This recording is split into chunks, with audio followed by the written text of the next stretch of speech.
James Mitchell sat in the sleek glass office on the 47th floor, watching the city below like a king watching his kingdom. The contract lay on the mahogany desk in front of him. $2 billion. His company, Mitchell Global Tech, had worked for 3 years to land this deal with the government. Today was the day everything would change. "Sign here," the government official said, sliding the pen across the table with a smile. James picked up the pen. His hand trembled slightly. Not from fear. From excitement. This contract would make him the richest tech businessman in America. It would make his company unstoppable. It would cement his legacy. But something was wrong. James didn't know it yet, but sitting in the lobby downstairs, a young man named David Park was about to walk through those glass doors with a folder full of evidence that would destroy everything. David wasn't a lawyer or an investigator. He was the 19-year-old son of Maria, the cleaning lady who had worked at Mitchell Global Tech for 5 years. What David had discovered would change everything in the next 12 hours. The pen was still in James's hand, hovering over the signature line. He could almost smell the money. He could almost feel the power. Then his phone buzzed. James ignored it. The official looked at him expectantly. Around them, 5 lawyers and 3 government representatives waited in silence. This was the moment. This was everything. James was about to sign when the office door burst open. A young man rushed in, breathing hard, his eyes wide with urgency. Security guards grabbed him immediately, but he screamed one thing before they dragged him out. "That contract is a trap. Check the offshore accounts. Check everything." The room froze. The pen dropped from James's hand. "Who is that?" the government official asked. No one answered. But James felt his world starting to shake. Now let me take you back to where this all began. 6 months earlier, David Park was working part-time at a coffee shop near his mother's workplace. His mother, Maria, had always been proud. She cleaned offices to support David and his younger sister. She never complained. She worked hard. She believed in America and its promise. But David loved his mother more than anything.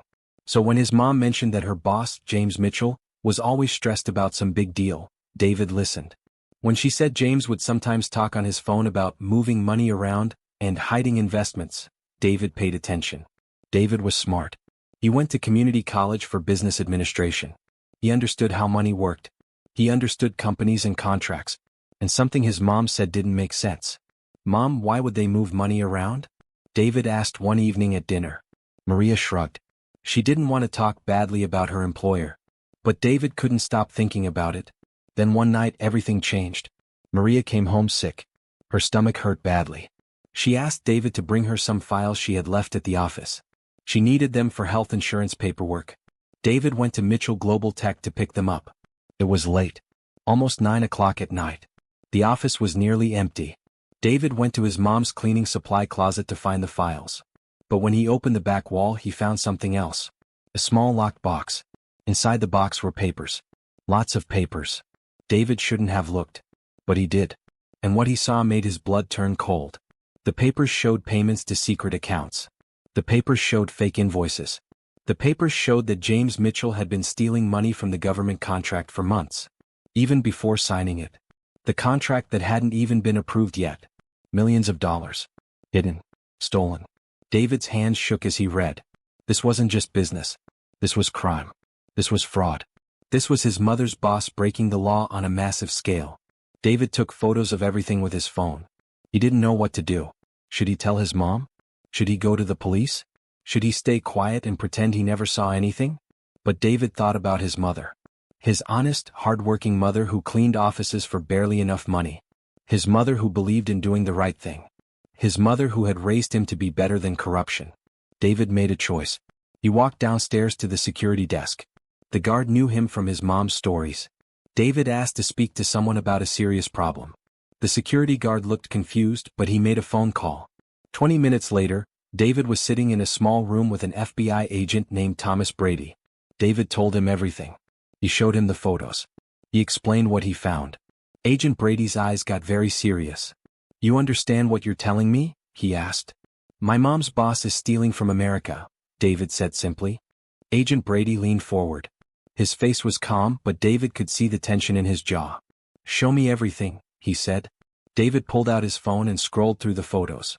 Brady's eyes moved across each image like a machine reading code. The photos showed invoice numbers, account names, and transaction amounts. Millions of dollars moving between accounts with names like Liberty Holdings and Patriot Investments. But these weren't real companies. They were fake. All fake. How did you find this? Brady asked. My mom asked me to grab her files. I found a locked box in the back of her supply closet. I shouldn't have opened it, but I did. Brady stood up and walked to the window. Below them, the city glowed with night lights. Do you understand how dangerous this is? He said, not looking at David. If James Mitchell finds out you took these photos, your life changes. Your mother's life changes. David swallowed hard. He hadn't thought about that part. He had only thought about doing the right thing. I had to do something, David said quietly. Brady turned back to him. For a moment he just stared at the young man. Then he nodded slowly. Okay, here's what happens next. You don't tell anyone. Not your mom. Not your friends. Not your sister. No one. You go back to your normal life and you wait for me to contact you. Can you do that? David nodded. Say it, Brady demanded. I won't tell anyone. Good. Brady walked David to the elevator. As the doors closed, Brady said one more thing. Your mother should be very proud of you. The elevator descended, and David felt like he was falling through the floor. Over the next 2 weeks, David tried to act normal. He went to his classes. He worked his coffee shop shifts. He spent time with his mom and sister. But inside he was terrified. Every time his phone buzzed, his heart jumped. Every time someone looked at him, he thought they knew. At night, he couldn't sleep. He kept thinking about what would happen when the FBI made their move. Would they arrest James Mitchell? Would there be a trial? Would his mom lose her job? His mother noticed something was wrong. David, you look sick, she said one morning. Are you okay? I'm fine, Mom. Just tired from school, he lied. Maria touched his forehead. Maybe you're getting a cold. Let me make you soup. David hugged his mother. He wanted to tell her everything. He wanted her to know that he was protecting her, that he was protecting America, that he was doing exactly what she had taught him to do. But he couldn't. Brady had been clear. No one could know. Then, on day 15, everything accelerated. David's phone rang at 2 a.m. It was an unknown number. He answered it quietly so he wouldn't wake his mom. It's Agent Brady. Listen carefully. James Mitchell is signing the contract tomorrow at noon. We're out of time. I need you to get into his office and retrieve the original box. Can you do that? David's mind spun. How? I can't just walk in there. Your mother has a key card, doesn't she? Yes, but... Borrow it. Get into the office at 11 o'clock. The security guard on duty owes me a favor. He'll let you through. Get the box. Get out. Meet me at the corner of 5th and Main at 11:45. Can you do this? David's hands were shaking. This wasn't just telling someone what he found anymore. This was stealing from his employer. This was federal involvement. This was real. If I don't do this, he signs the contract, Brady said quietly. $2 billion disappear into fake accounts. And your mother keeps working for a criminal. Okay, David whispered. I'll do it. The call ended. David lay in bed for the next 4 hours, staring at the ceiling. His heart hammered in his chest. At 7 a.m., he got up and told his mother he was going to school early for a project. Maria smiled and packed him extra breakfast. You're a good son, David. Keep working hard. Those words hit David like a punch. He was lying to her. He was stealing from her workplace. But he was doing it to protect her. At 10:50 a.m., David stood outside Mitchell Global Tech. He had his mom's key card in his pocket. His hands were trembling so badly he could barely hold it steady. He walked to the side entrance that his mom used. He swiped the card. The door clicked open.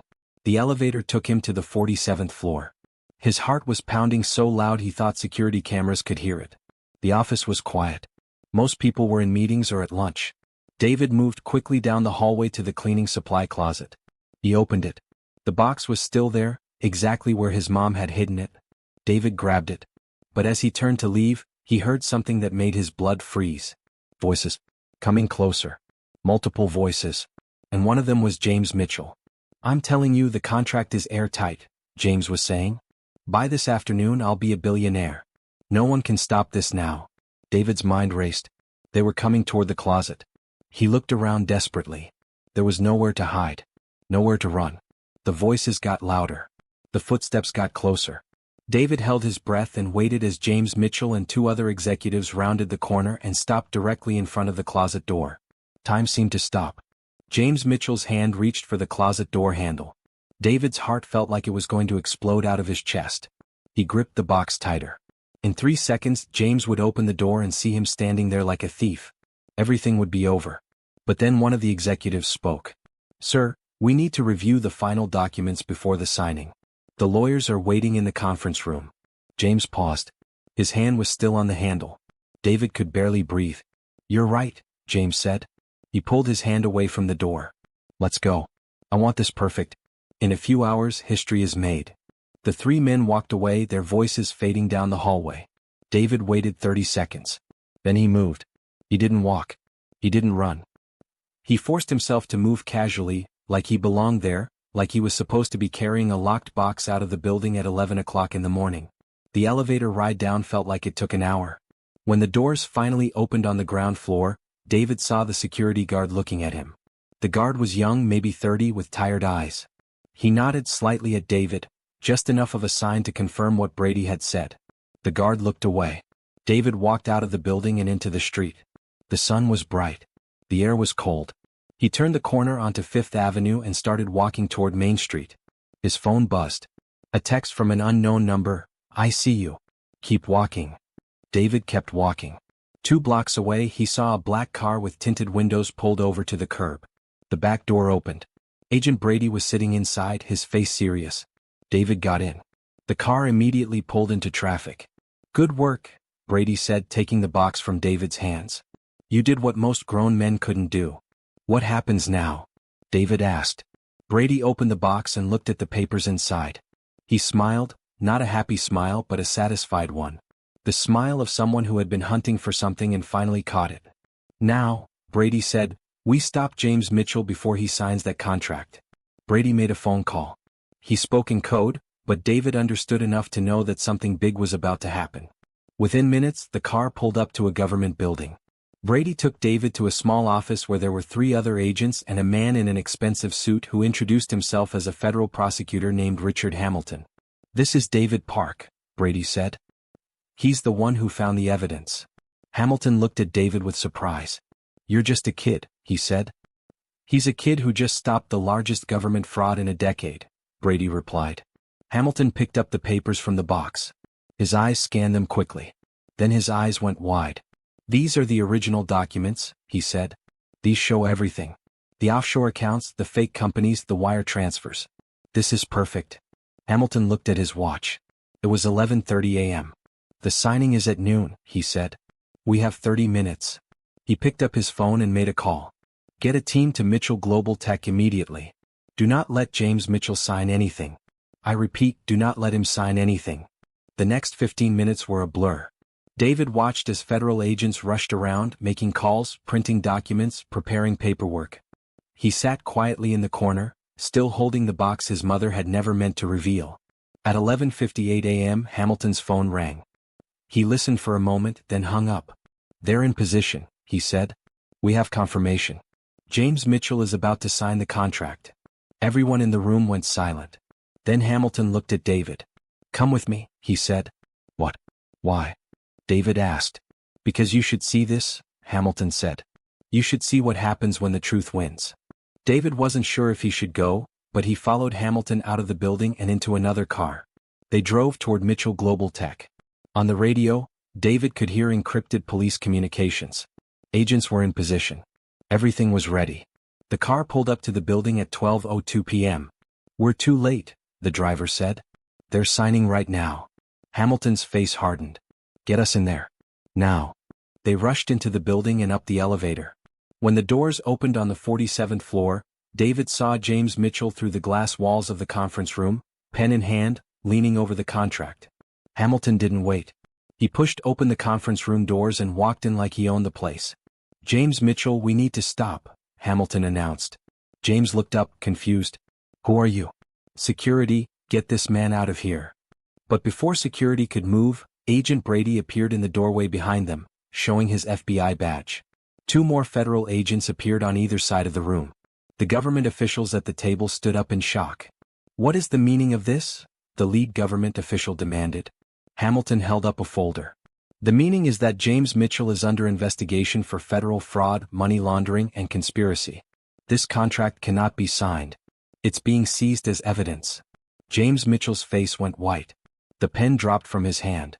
You can't do this, he said weakly. I have lawyers. I have. You have the right to remain silent, Brady said, stepping forward with handcuffs. Anything you say can and will be used against you in court. As Brady placed the handcuffs on James Mitchell, the businessman looked around the room in desperation. His eyes landed on David, who was standing quietly in the corner.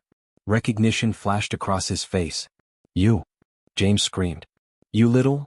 But Brady pulled him away before he could finish. David watched as they took James Mitchell out of the conference room. The government officials were arguing with Hamilton. The lawyers were frantically making phone calls. Everything was chaos. But David felt something different. He felt peace. The contract lay and signed on the table. $2 billion that would have been stolen from America were now safe. His mother's workplace would be investigated, but she would be protected. She was innocent. She had just been cleaning. Hamilton came over to David and put a hand on his shoulder. You did good, son. You did real good. But then David's phone buzzed. It was a text from his mother. David, something crazy is happening at work. The FBI is here. They arrested Mr. Mitchell. Do you know anything about this? David's stomach dropped. He had to tell her. He had to explain everything. And he didn't know how she would react. David left the federal building and went straight to his mother's apartment. His hands were still shaking. He had called her and told her to meet him at home instead of going back to work. She sounded confused and worried on the phone. When he got to the apartment, she was already there, pacing back and forth in the living room. Her work uniform was still on. She looked scared. David, what is happening? She demanded. The police took Mr. Mitchell away. They closed down the whole office. They said something about federal crimes. Did you know something about this? David took a deep breath. There was no way to hide it anymore. There was no way to make it easier. Mom, sit down, he said. I don't want to sit down. I want to know what is going on. Did you do something? Mom, please. Just sit. Maria sat on the couch, her eyes searching her son's face like she could read the truth before he spoke it. David sat beside her and told her everything. He told her about finding the box. He told her about the FBI. He told her about Agent Brady. He told her about taking the photos. He told her about borrowing her key card. He told her about going into the office and retrieving the box while James Mitchell was walking right toward him. As David spoke, his mother's face went through different emotions. First confusion, then shock, then anger, then something else. Something that looked like pride mixed with fear. When David finished, Maria didn't speak for a long time. She just stared at her hands. You did this alone? She finally asked. You, a 19-year-old boy, went to the FBI? I had to, Mom, David said. Mr. Mitchell was stealing. He was stealing from the government. He was stealing from America. You taught me to do the right thing. Maria's eyes filled with tears. She pulled David close and hugged him so hard he could barely breathe. You should have told me, she whispered into his hair. You should have told me. I wanted to protect you, David said. You did protect me, Maria said, pulling back to look at him. You protected me by being brave, by being honest, by being the man I raised you to be. They held each other for a moment. Then there was a knock on the door. David's heart jumped. He opened it to find Agent Brady standing there, along with another agent. Mrs. Park, Brady said respectfully, my name is Agent Thomas Brady with the Federal Bureau of Investigation. I'd like to talk to you about what happened with your employer. Maria stood up, her spine straight. Come in, she said. Brady and the other agent came inside. They explained that Mitchell Global Tech was now under federal investigation. All employees would be questioned. But Maria had nothing to worry about. She was not involved in any crimes. She was, in fact, the victim of a workplace that was conducting illegal activities. Your son showed tremendous courage, Brady told Maria. He could have stayed silent. Many people would have. But he chose to do the right thing. Maria looked at David with pride in her eyes. What happens to Mr. Mitchell? Maria asked. He will be prosecuted, Brady said.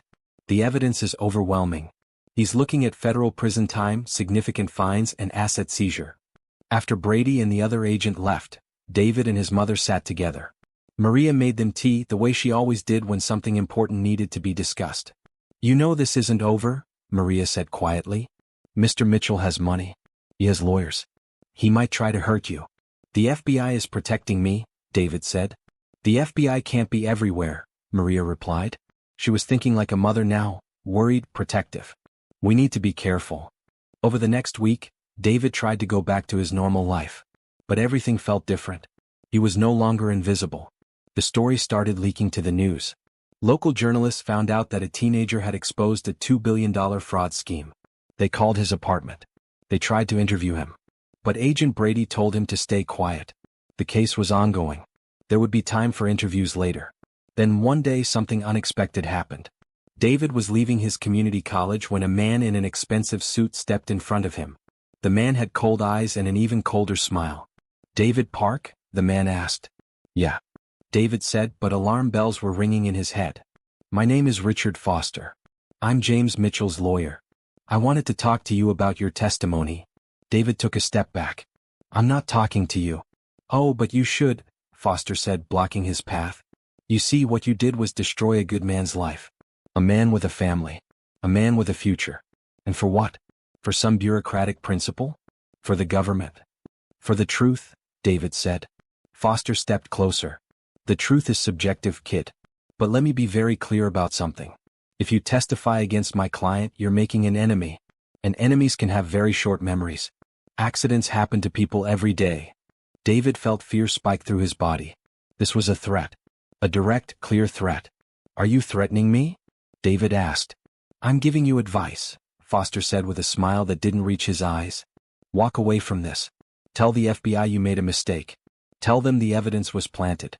Tell them anything. But walk away." David's hands were trembling. Every instinct told him to run.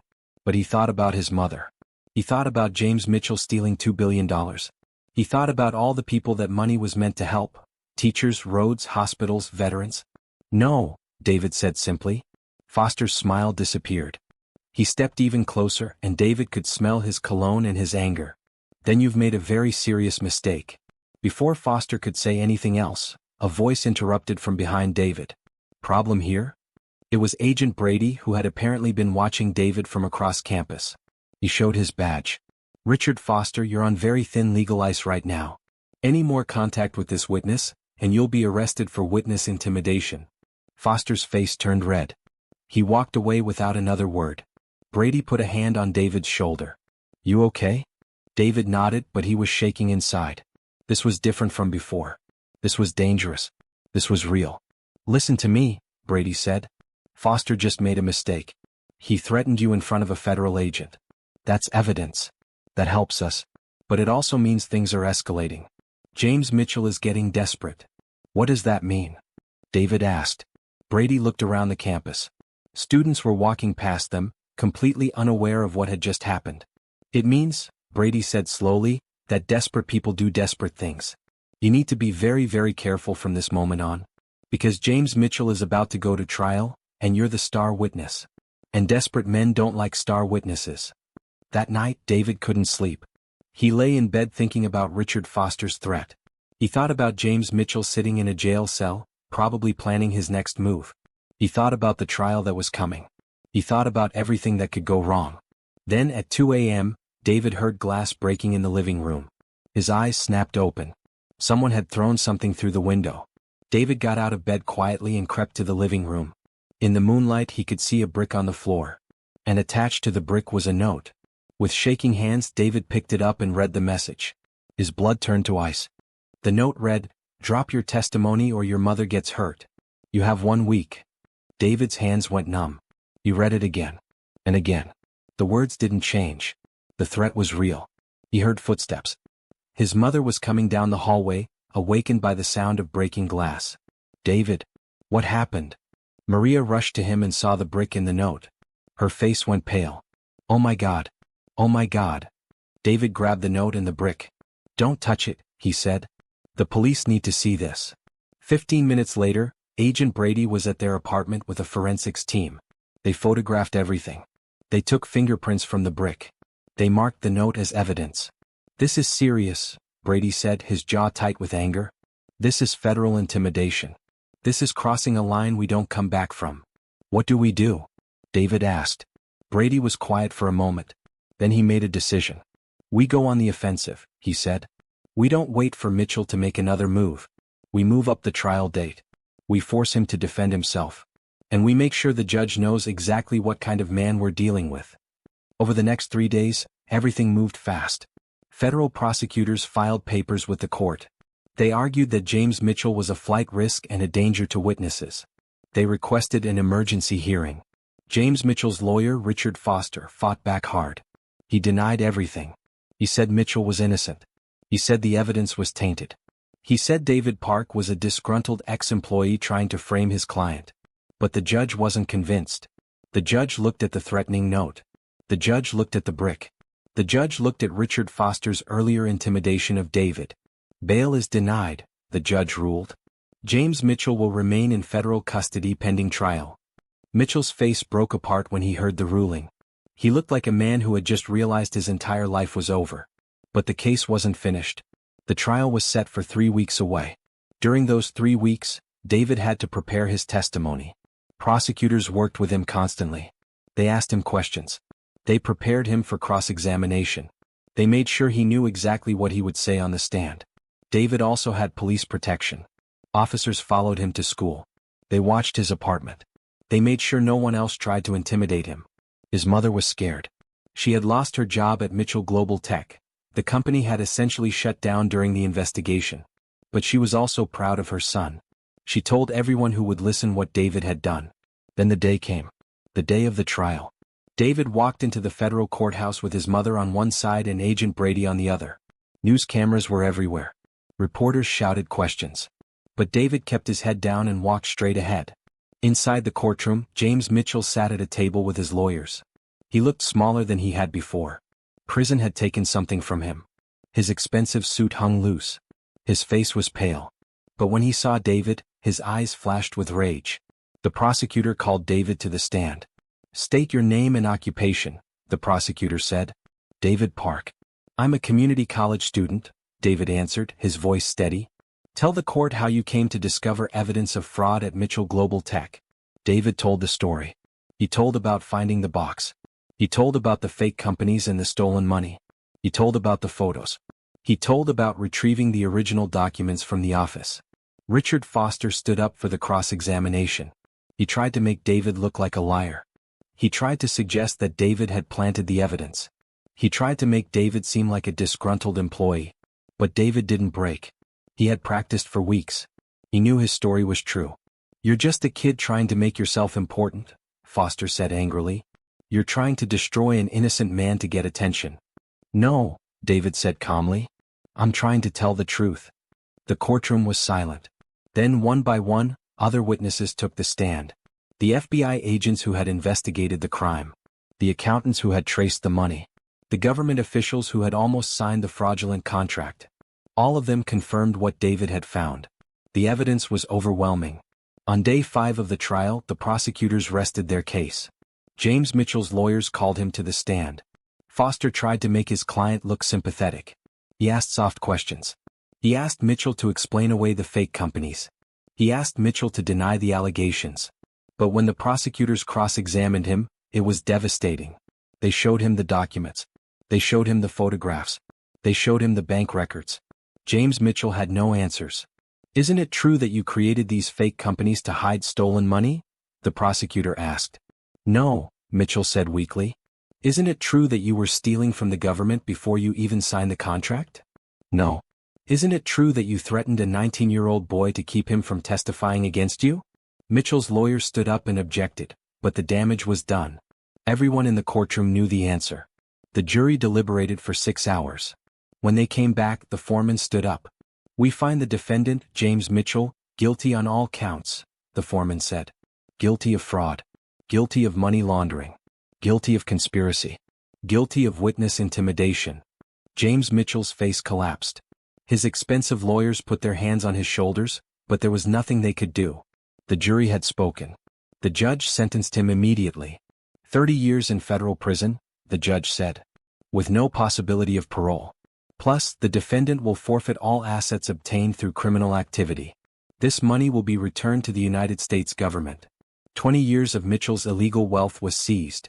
$2 billion that would have been stolen was now going to be used for schools, hospitals, and infrastructure across America.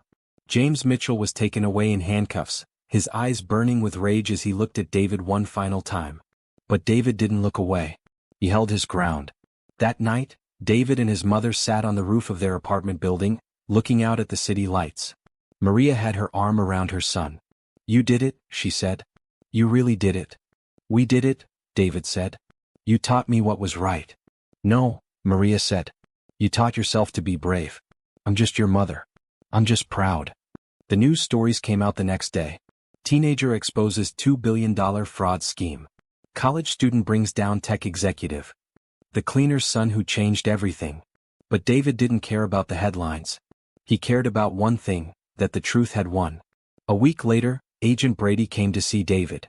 "I have something for you," Brady said. He handed David a letter. It was from the Department of Justice. They were offering David a position as a federal investigator trainee. They wanted him to work for the FBI. "You have a gift for finding the truth," Brady said. "And you have the courage to do something about it. Those are rare qualities."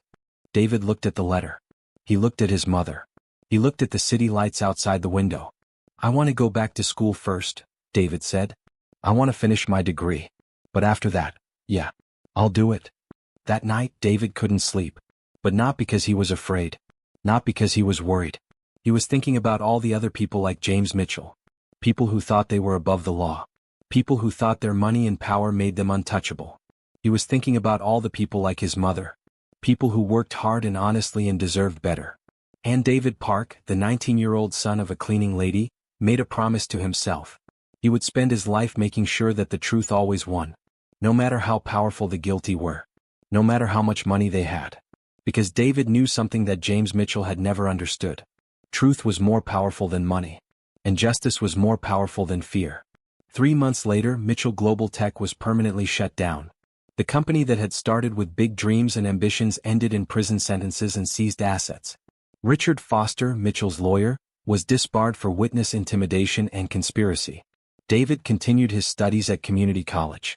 He volunteered at a legal aid clinic, helping poor people who couldn't afford lawyers. He visited Agent Brady at the FBI office and learned everything he could about investigations and forensics. Maria got a new job cleaning offices at a hospital. She was happier. She was respected. And every day she told people about her son, the brave young man who had stood up to corruption. Years later, when David became a federal investigator, his first case was investigating a similar fraud scheme at another tech company. He solved it using the same methods. He was patient. He was thorough. He was honest. And the guilty person was convicted. But that's another story. What matters is this: James Mitchell thought he was untouchable. He thought his money and power would protect him. He thought a teenager couldn't stop him. He was wrong. And the world learned that day that corruption doesn't win forever. That truth doesn't die.